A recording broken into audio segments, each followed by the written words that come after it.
maaasahan lang ng Pilipino, ng buong sambayanan, itong tagpi-tagpi, patse-patse, tingi-tingi na magbibigay ng immediate relief sana, ngunit yung malakihan, malawakang flood control ay wala na. Ganun po ba? Nakakalugmok po eh. Yung 5,500 pala na programs, projects na natapos na ipinagmalaki ng ating Pangulo noong SONA ay patsi-patsi lang. Oh, you have the timeline here when we will start? By next year po siguro, we are hoping that we can start this project. This will be the major project in Central Luzon po. Mr.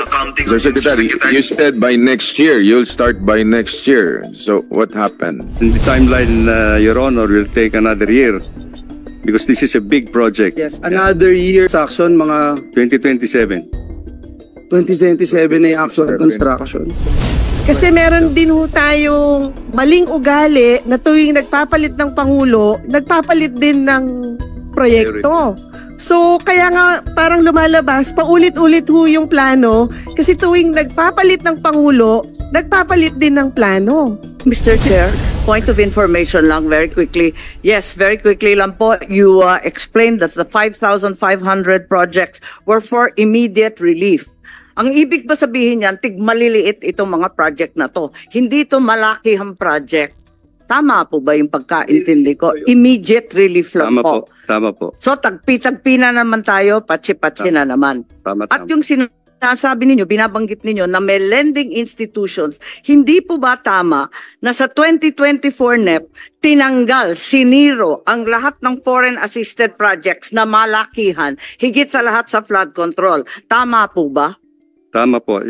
At nasa unprogrammed fund na lamang ng 2024 GAA itong mga flood control na may utang nakatapat sa ibang bansa. Tama po ba?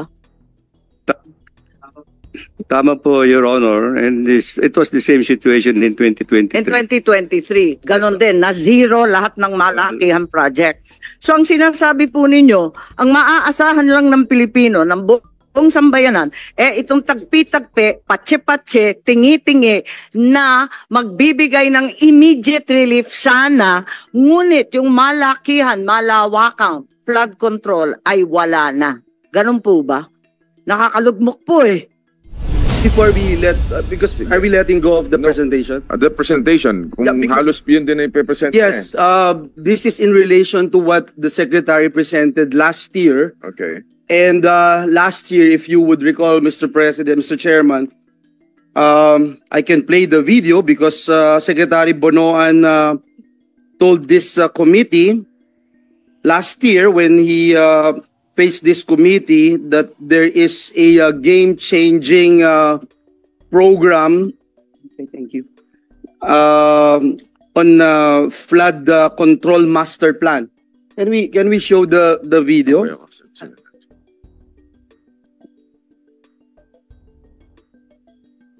Kasi po, tama po kayo, itong 18 major river basins, gusto rin sana namin makakuha ng update kung ano na po yung kalagayan nito. Pero this representation is very much interested.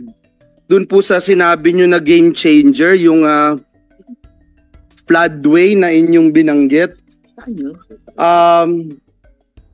Saan yung Secretary, yung floodway na yan? Yes, perhaps it is in we're referring actually, Your Honor, yung Central Luzon. I think it's a 60 kilometers. Central Luzon floodway project. Yes. Kasi Mr. Chairman, when you made mention about it, a few weeks later, during the budget deliberation, we asked NEDA, we asked the DBCC.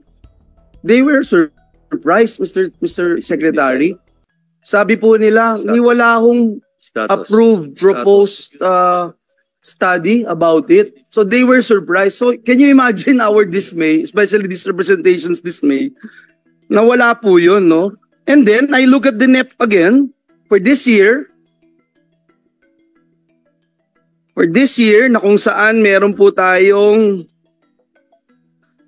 umatikabong 1 billion a day ulit na flood control programs, pero wala din po ito, Mr. Chair.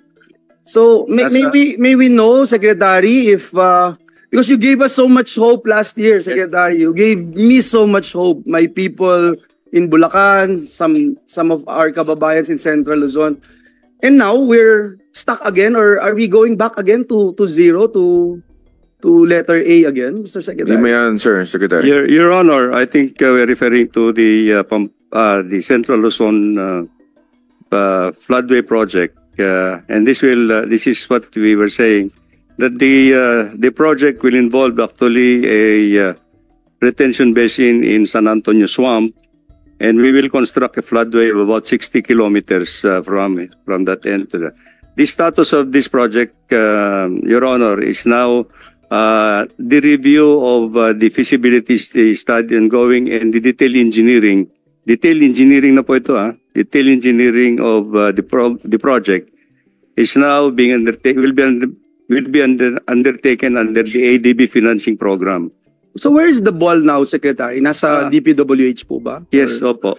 Because I remember again, Mr. Secretary, I just feel so disappointed with my staff kasi ipe-play lang po nila. Kayo rin yung nagsabi, we might be able to start this year.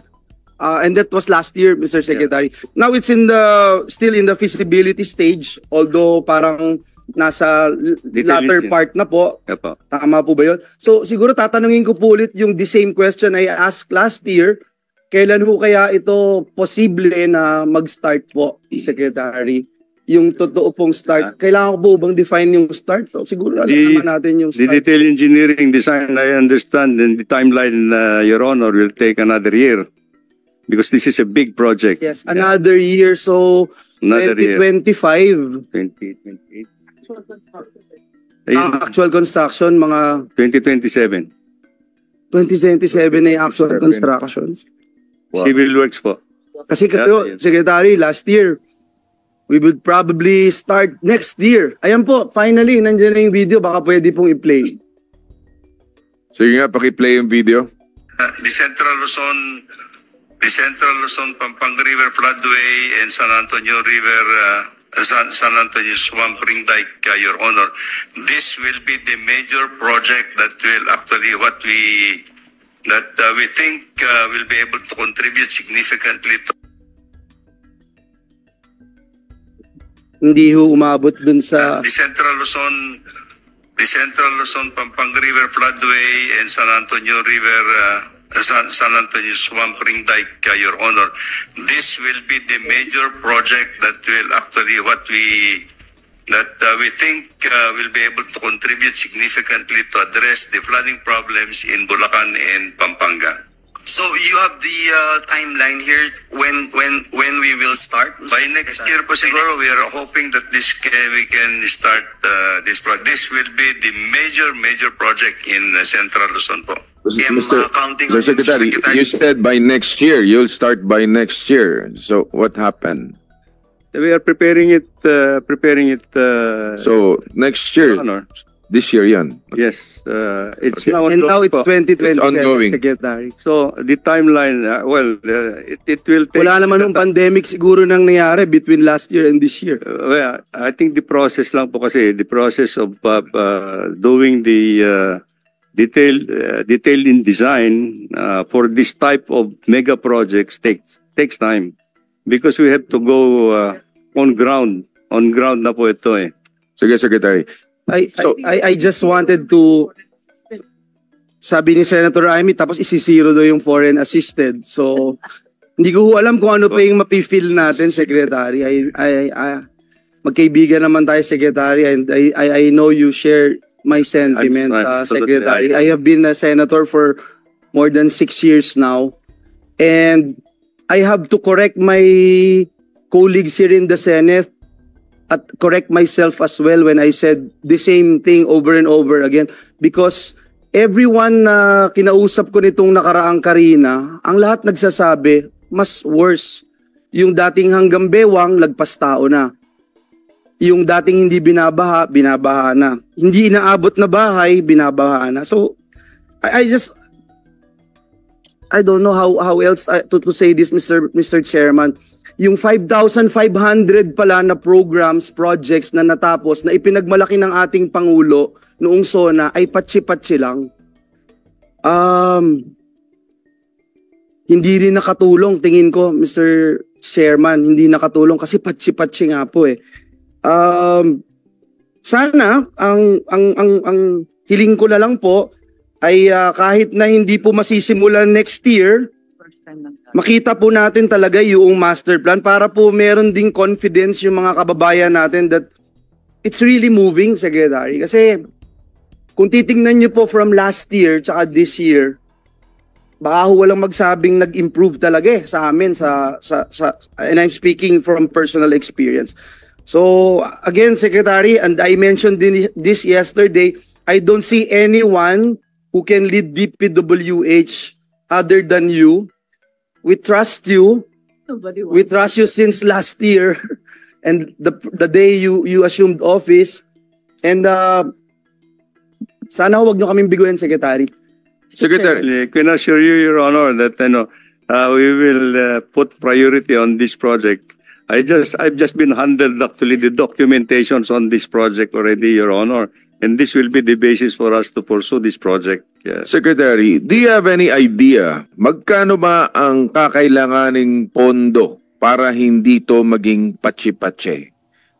Kung talagang popondahan mo, for example, para masolve ang problema in Bulacan, for example, magkano ang pera ng gobyerno ang kailangang gastusin para masolve ang problema dyan sa baha? Do you have any idea? On a project-to-project basis, siguro, Your Honor. So talaga magpapatsi-patsi pag gano'n? I think, let's say, Kasi kung halimbawa, for this project, 200 billion, 300 billion, gano'n? for this project alone, it will cost 130 billion. 130 billion Yes. for that. For this project alone. Chairman? Mr. Chairman? Mr. Chairman, siguro just to manage then our expectations, Secretary, kasi parang nabanggit nyo, for the master plan, feasibility study, parang it takes one presidency to finish it. Absolutely. Tama po ba? And then it's the next presidency who will implement the project. So I guess babalik tayo, Mr. Chairman, dun sa konsepto ng continuity. Kasi meron din ho tayong maling ugali na tuwing nagpapalit ng Pangulo, nagpapalit din ng proyekto. So kaya nga parang lumalabas, paulit-ulit ho yung plano kasi tuwing nagpapalit ng Pangulo, nagpapalit din ng plano. Diba ho? Kasi katulad nga na nabanggit ko kanina, noong 2013, meron na nga tayong master plan for flood management in Metro Manila. So hindi ho natin alam, nasunod ba ho tong plano na to? Because this plan would take 20 years. So siguro, natuloy ho ba tong plano na to? Or pagkatapos ho ba nung Pinoy presidency, nabago ho ba ang plano nung Duterte presidency up to ngayong Marcos presidency? Natuloy ho ba? Your Honor, tuloy-tuloy po yung master plan for Metro Manila. So ito ho na i-implement? Yes po. Thank you, Mr. Chairman. Okay, Mr. Secretary. Sorry, Mr. Chairman, one last na lang po, one last, no? Feasibility study ako ho, Mr. Chairman, just share to the body. Nag-fund po ako ng feasibility study. It took them 2 years, Mr. Chairman. And I mentioned this last year also. 2 years po, alam din ni Secretary, it was not his term then. 2 years yung feasibility study. Nung nagawa po yung feasibility study, hindi rin po in-implement, Mr. Chairman. Tapos, noong pinag-usapan namin ni Secretary, I remember that day, Mr. Secretary, when we talk about it, and ang sabi, kulang-kulang yung feasibility study kaya hindi ma-implement dahil hindi din magiging integrated o wala ding impact. 2 years po yung hinintay ko nun, Mr. Chairman. Ako pa ho yung nag-push para mapondohan yon. Hindi din po in-implement dahil kulang. Sino yung nag-feasibility study? Sila. Sino yung nagsabing kulang? Sila din po. Sana, Secretary, makita natin itong ganito kasi kung 23 billion po yung feasibility study proposal for NEP this year, we wanted to find out, no? Kasi ang hirap po, no, Mr. Chairman, napakahirap talaga na natanggapin eh. Yung 5,500 kunyari na programs, parang lumalabas, kaya natin ito ginawa dahil ito yung maliliit. Kaya patsi-patsi. Pero yung malalaki, sana sekretary, magsalita din po kayo. Kasi yung malalaki hindi pinondohan. Siniro. Yun ang sabihin nyo sa buong kongreso. Kaya maliliit yung ginagawa namin. Kaya sa totoo lang, wala ho talagang impact. Yun ho yung lumalabas, Mr. Chairman. Thank you, Mr. Chairman.